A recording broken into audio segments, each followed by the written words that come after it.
नमस्कार दोस्तों, मैं डॉक्टर एस के सचदेवा, ओरल फिजिशियन, आपके मुंह का physician from doctor Sachdeva's teeth and mouth therapeutic clinic Sirsa से बात कर रहा हूं। आज हम बात करेंगे दांतों की बहुत ही कॉमन समस्या के बारे में जो कि सबके मुंह में रहती है। उसमें गंदगी का जमना, जिसको हम दांतों की पत्थरी, टार्टर या कैलकुलस के नाम से जानते हैं, ये सभी के मुंह में मिलेगी और हर 4-6 महीने में जैसे डेंटिस्ट एडवाइस करते हैं कि 6 मंथ में हमें क्लीन करवाते रहना चाहिए। बट जो ये टाइम पीरियड है ये इंडिविजुअल के हिसाब से वेरी करता है। किसी को 1 साल में जरूरत पड़ती है, रूटीन में 6 महीने का बोलते हैं। बट कुछ एक ऐसे पेशेंट्स भी हैं, immuno compromise, diabetics, heart patient, जिनको हर 3 महीने में ये सफाई करवानी चाहिए। सफाई के बहुत फ़ायदे हैं। आज हम बात करेंगे कि ये मैल जो जमता है, जो दांतों पे कैलकुलस, टार्टर या मैल जमता है, क्या सिर्फ ये एक गंदगी है? इसका सिर्फ हमारी दांतों की लुक से ही लेना देना है या इसका हमारे पूरे शरीर पे भी इफेक्ट पड़ता है? तो जो आज की वीडियो है वो एक ऐसी चीज़ बताने की है, ऐसी चीज़ के बारे में अवेयरनेस है कि जो ये मैल है सिर्फ आपके दांतों की लुक को ही ख़राब नहीं करती, उनको पीला या क्रीम रंग में नहीं कन्वर्ट करती, इसका आपके हर बॉडी के सिस्टम पर भी बहुत इम्पैक्ट पड़ता है।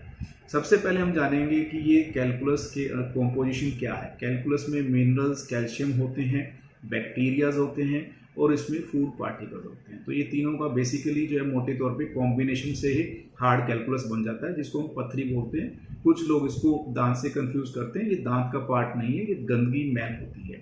तो जैसा कि मैंने बताया, इसमें बहुत सारे माइक्रोब्स, बैक्टीरियाज भी होते हैं जो कि हमारी हर बंदे की ओरल कैविटीज़ में है, जो इसके अंदर भी होते हैं।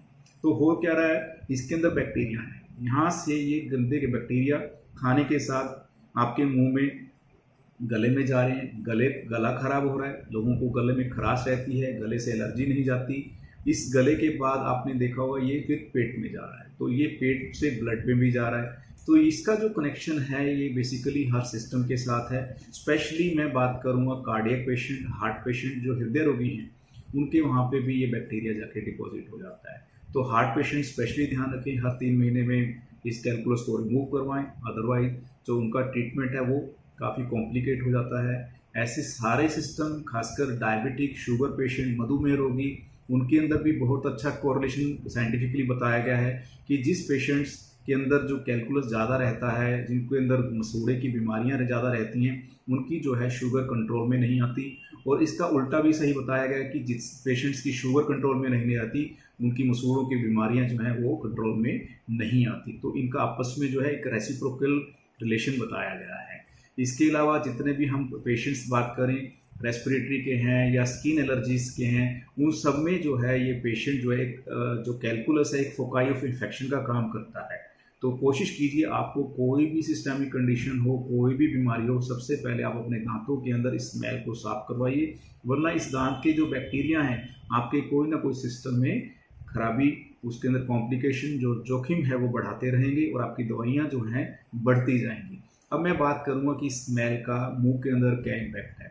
मुंह के अंदर एक तो ये लुक जो है येलो आ जाएगी, दांत पीले पड़ने शुरू हो जाएंगे, इसलिए। दूसरा, ये जहाँ जहाँ भी चिपकेगा, अगर ये मसूड़ों पे चिपका हुआ है मैल, तो मसूड़े खराब हो जाएंगे, मसूड़ों से बदबू आना, मसूड़ों से खून का आना, और एक लेवल के बाद ये पायरिया में कन्वर्ट हो जाएगा, दांत हिलने भी शुरू हो सकते हैं। तो इसको आप टाइमली रिमूव करवाइए। और अगर ये दांत पे चिपकेगा तो वहाँ पे दांतों की सड़न शुरू हो जाएगी, तो आप दांतों को फिलिंग करवाएंगे, आरसीटी करवाएंगे। उससे बेटर ये है, prevention is the better than cure. तो आप ये ध्यान रखिए कि इस कैलकुलस को टाइमली जमने ही मत दीजिए, और जमे तो इसको रिमूव करवा दीजिए। ये कैलकुलस जो एक फोकाई ऑफ इन्फेक्शन है, हमारे पास बहुत सारे पेशेंट्स, यंग पेशेंट्स आ रहे हैं जिनके मुंह में बार बार छाले हो रहे हैं, 5 साल से, 10 साल से, 20 साल से। और जब हम उनका मुंह खोलते हैं तो उसके मुंह के अंदर मोटा मोटा मैल जमा होता है। हम उन्हें समझाते हैं कि ये मैल जो है बहुत बड़ा सोर्स है रेकरेंस का, बिकॉज इसके अंदर बहुत सारे बैक्टीरियाज हैं जो आपके छालों को बार बार होने देंगे। लेकिन अफसोस पेशेंट इस चीज़ को बहुत लेट समझता है। उसको लगता है कि ये मेरे दांतों की सफाई का या कैलकुलस का मेरे छालों से क्या कनेक्शन है। उसकी रिपोर्ट्स भी नॉर्मल है, सब कुछ है। तो ये जो छाले हैं, ये जो कैलकुलस है, ये बहुत बड़ा कारण है छालों की रेकरेंस का भी। तो ओरली आप ध्यान रखिए, मसूड़े की बीमारियां, पायरिया, दांतों की सड़न, और मुंह के छाले, मुंह में से बदबू आना इनका बहुत बड़ा कारण है। इसके अलावा मैंने जैसे आपको बताया, शुगर पेशेंट हैं, हार्ट के पेशेंट्स हैं या किडनी पेशेंट्स हैं, उनकी जो कॉम्प्लिकेशंस हैं वो ज़्यादातर इसमें गंदे बैक्टीरिया होने की वजह से होती हैं। उनकी दवाइयाँ भी बढ़ती रहती हैं, दवाइयों से रिस्पॉन्स नहीं आता, बॉडी रेजिस्ट करती है। तो कोशिश कीजिए जब भी आपको कोई प्रॉब्लम है, हर 3 महीने से 6 महीने के अंदर अपने मुंह की जो मैल है उसको साफ करवाइए, खुद भी अच्छे से ब्रशिंग कीजिए। Thank you.